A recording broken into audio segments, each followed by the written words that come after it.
Chitseko chikamalimba sindiye kuti Mulungu akukana, koma mwina akukunong'oneza kena kake.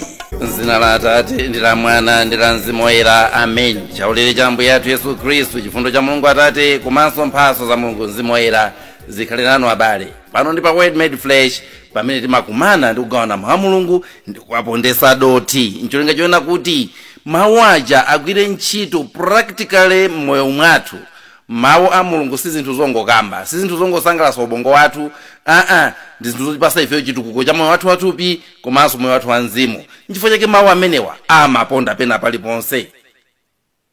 Lero tikunena kuti chitseko chikamalimba, osathamangira kunena kuti Mulungu akukana, chifukwa mwina akukunong'oneza kena kake. Mawu athu tiatenga kuchokera pa Luka chapter cha 22 ndime ya 39 mpaka ndime ya 46. Pambuyo pake Yesu adatuluka mu mzinda napita ku phiri la Olivi monga adazolowera, ndipo ophunzira ake adapita naye. Pamene adafika kumeneko Yesu adawuza kuti, pempherani kuti mungagwe nzokuyesani. Sono adapatukana nawo kadera kutalika kwake ngati pamene mwala ungafike munthu atauponya. Apo anagwada pansi nayamba kupemphera. Adati, Atate, ngati mukufuna mundichosere chikho cha masautsochi. Komabe muchite zimene mukufuna inu, osati zimene ndikufuna ine ayi. Pamenepo mngelo wochokera kumwamba adamuonekera namulimbitsa mtima, koma Yesu adavutikabe kuopsa mu mtima. Nkumapemphera kolimba koposa kale, ndipo thukuta limene ankaza linali ngati madontho akuluakulu amagazi ogwera pansi. Atapemphera adayimirira napita kwa ophunzira ake. Adawapeza ali mtulo chifukwa cha chisoni, ndipo adawafunsa kuti, bwanji mukugona? Zukani ndi kumapemphera kuti mungagwe nzokuyesani. Mthenga wa Ambuye. Ulemu kwa inu Ambuye Yesu Khristu. Abale anga okondeka, dziko tilili ndi dziko lapansi limene Mulungu analilenga, ndipo titaona kuti mwina tili ngati munthu amene wagula chinthu cha nyuwani koma akuganiza kuti sanapeze kapepala kamakhala mkati kaja komuuza kuti chinthu chimagwira ntchito motere. Munthu amene wagula chinthu cha nyuwani koma alibe manyo yoti imuonese kuti chinthuchi timatere. Koma kwa ife timayena kuti manyo anatipasa, kabuku anatipasa ndi Bible lathu. Buku lotifotokozera kuti kodi dzikoli limayenda bwanji, kuti munthu amene anamulenga amayenda bwanji. Koma nkhani imakhala pachapo pamene Ambuye amanena kuti muzisamala mmene mmamvesera mawu, chifukwa mawu ndi omwewa, koma mmene ungamvesere utha munthu osapindula nawo, mmene ungamvesere utha munthu kusocheresedwa, mmene ungamvesere zidzakupangisa munthu kuti usunthe pa moyo wako.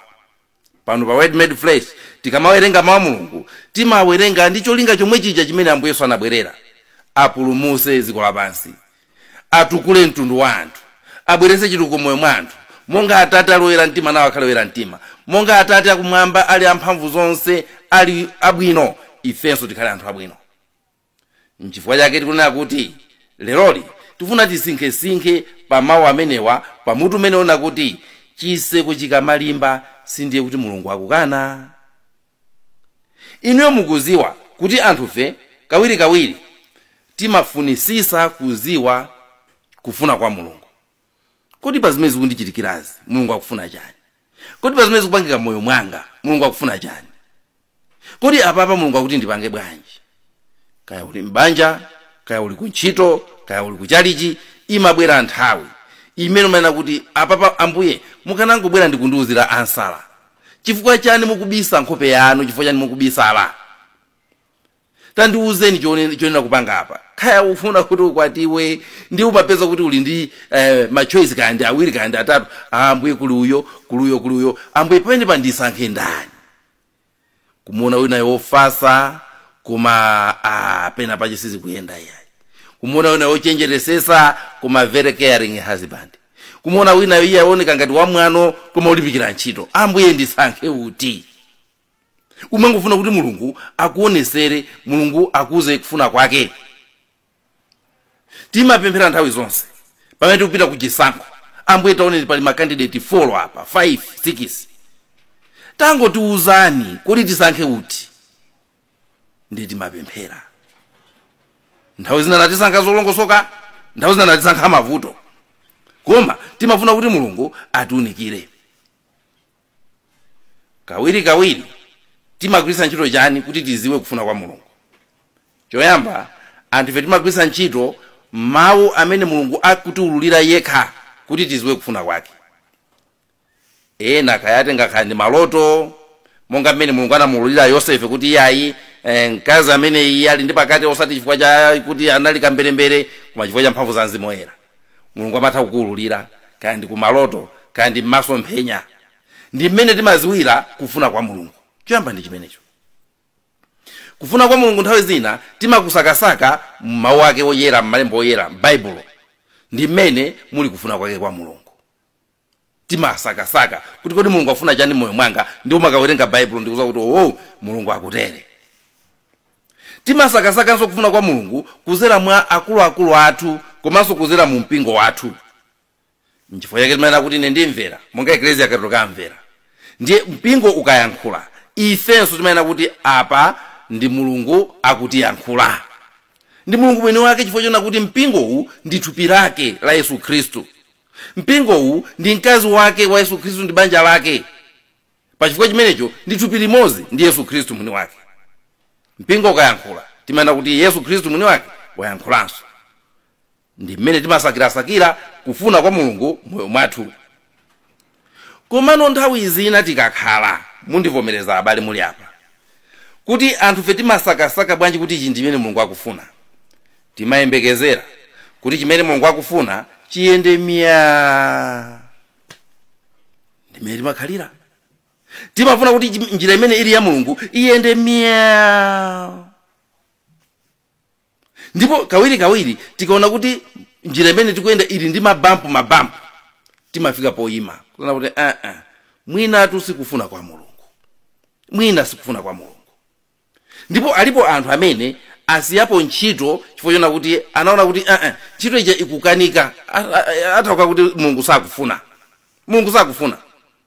Kuli anthu ena amene anakwatiwa ndi munthu, anakwatirana ndi munthu, koma kaona kuti ubale uja sukutheka bwinobwino. Uyu sanali wanga, uyu si wanga, ndikumusiya. Kuli anthu amene anapita ku sukulu ndikumawerenga china chake kuona kuti ichi chikuoneka kuti chikulimba. Sizikutheka, akapita kukachongesa 0/10. Akatatere muno ndi muno 2/300. Izi Mulungu sana ndiyitanire. Chavuta ndithu, amang'anira kuvuta. Kuli anthu amene amapita ku seminari, anyamata kupita ku seminari, ayamba njira yopita ku usembe.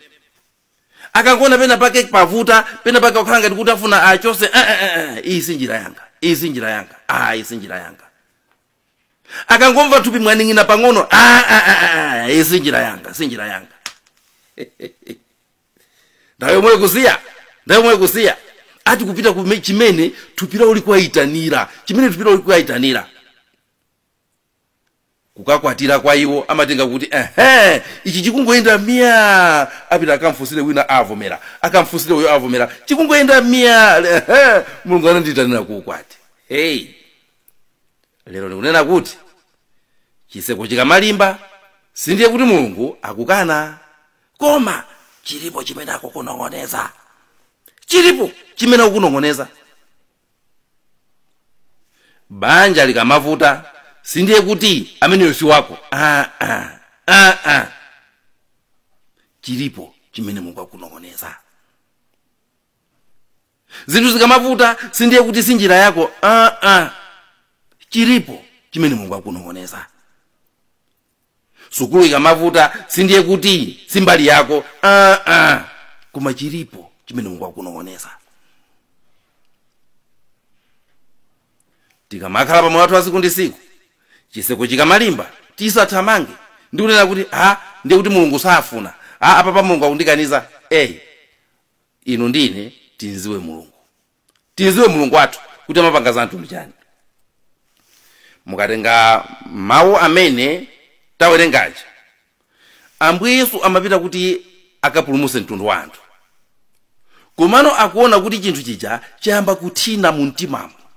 Chinthu chija chayamba kuvuta. Akuti mpaka nanatenga ophunzira ake, mpaka ndikuwasiya, ndikuwuza kuti akuluakulu khani apa ine ndikupita kaye uko. Zinthu zikasokonekera nthawi zina, umafuna utangokhalapo wekha. Umafuna utangokhalapo wekha. Kwauza anthu onse sindikufuna kuti mundiyankhule ndikakhale pandekha, ngati Yobu ndithu ngati Yobu. Ngakhale nthawi zina munthu ukadwalisisa, malo moyang'ana kumutu umayang'ana kumiyendo. Zinthu zitayamba kuthina. Umasikapo wekha pa bedi paja ndikagona pa mphasa. Zinthu zitavuta. Sopano Ambuye Yesu zinthu zikuthina chonchi. Akuona kuti njira imene iye amafuna kuti ayende ikuoneka kuti ili ndi ziopsezo zochuluka.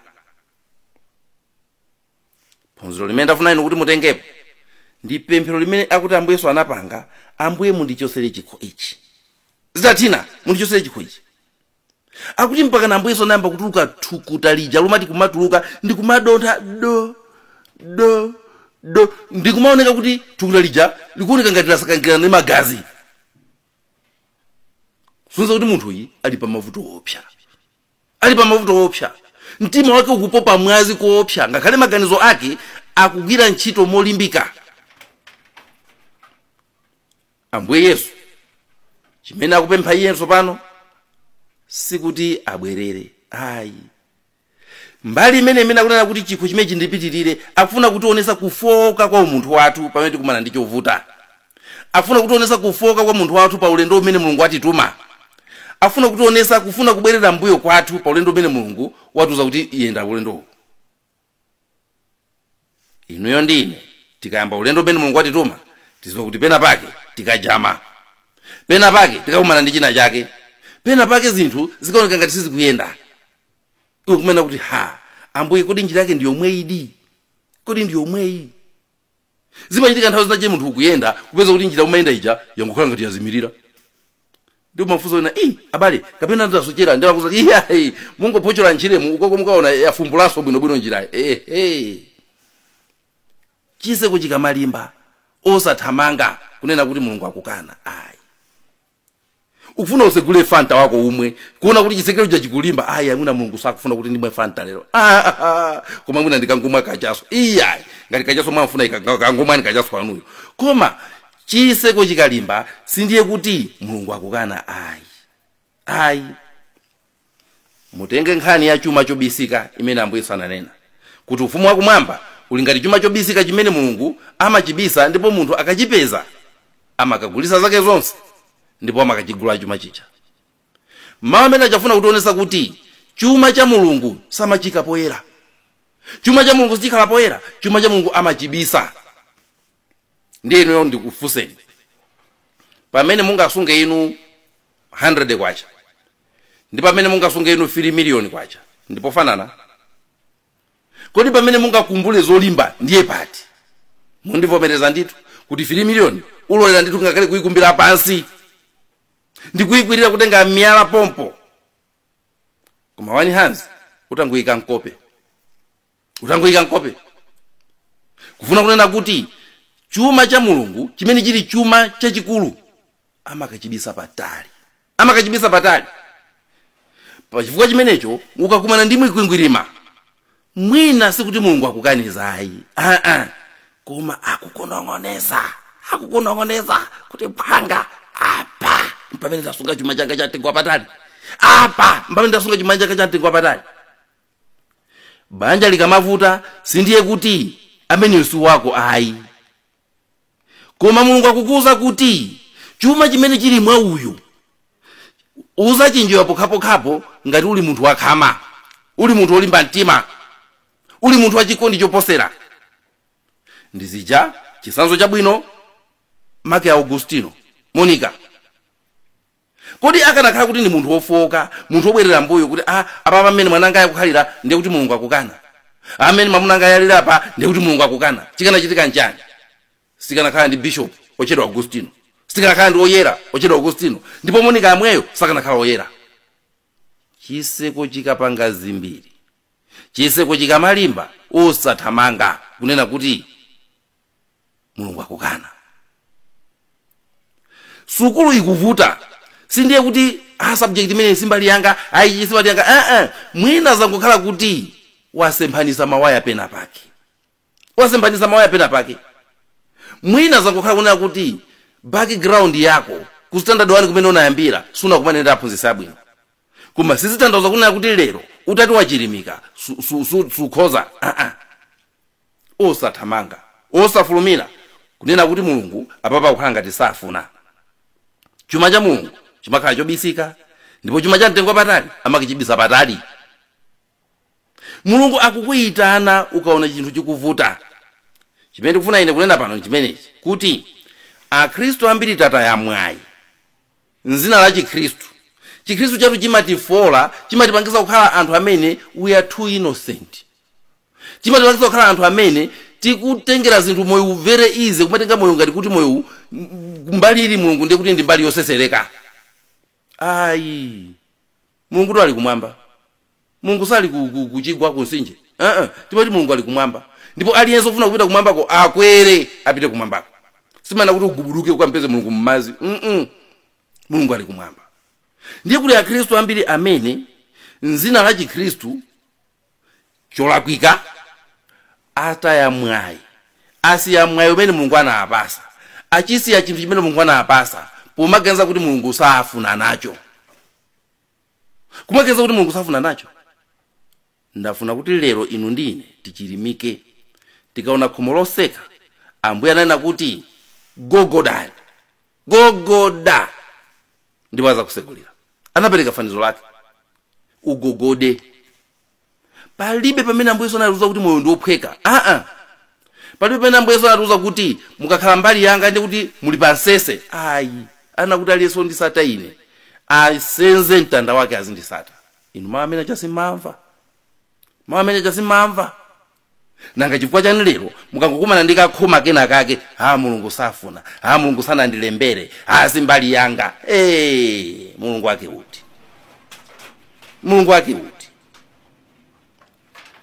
Ambuye Yesu mwini wake ananena kuti lowerani pakhomo lopapatiza. Sanatero kodi lowerani pakhomo lopapatiza.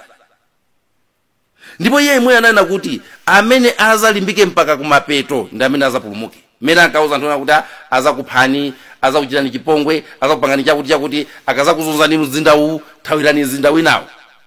Amene azalimbike mpaka na kumapeto, ameneyo ndi amene azapulumuke. Satana nthawi zina amata kuyika kabloko kena kake chifukwa chona kuti akuzowa kuti kuseliko kuli zabwino.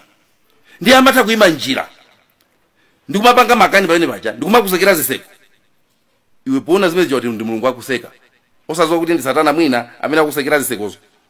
Ndiye ngati iweyo sukhala pansi ndikulumikizana ndi Mulungu wako pamene wakumana ndi chikhomo, kumaena kuti Mulungu safuna kuti tipange zimenezi.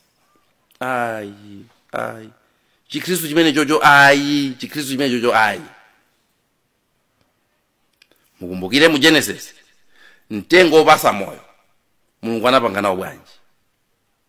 Genesis 4 anatenga akerubi ndikukauchingira, ndikukatenga malupanga ndikuuchingira, moto ndikumazungulira kuti aliyense asaukhuze chifukwa chinali chuma cha mtengo wapatali.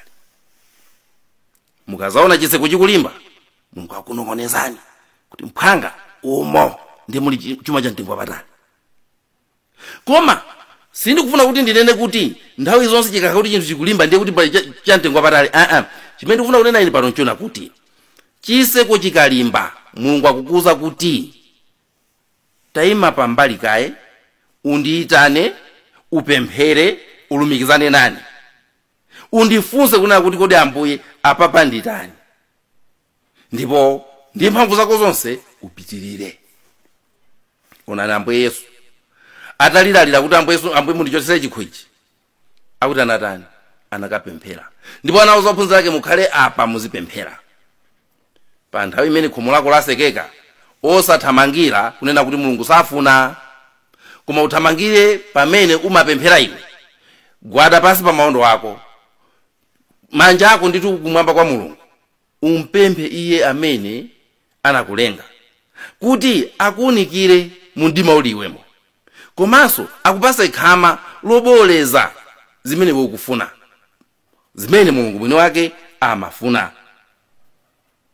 Inuyo mukuziwa chikokonati, simachizowa chikokonati chimaoneka chonyasa kunjaku ndipo chimakhala cholimba. Koma kodi munthu ataona kulimba kwa chikokonati kuja ndi anene kuti apa ndi kuti Mulungu safuna kuti chichi chizidibwa? Ndi muchigamule muone zokongola zimakhala mkati muja chambe kama zikacheka limomo kuti utha kumasopa bwinobwino kumamuna timazita ake tija naudia chikokonati icho. Osamathamangira kuti Mulungu safuna, osathamangira kuti Mulungu akukaniza. Ayi, Mulungu sakaniza zabwino. Inuyo njuchi mukuziziwa njuchi, pamene pali malesa, pamene zimapita, pamene paja kukakhala, pamene pajapo amene akufuna kuti abwera azatenge malesa jangi kumuluma.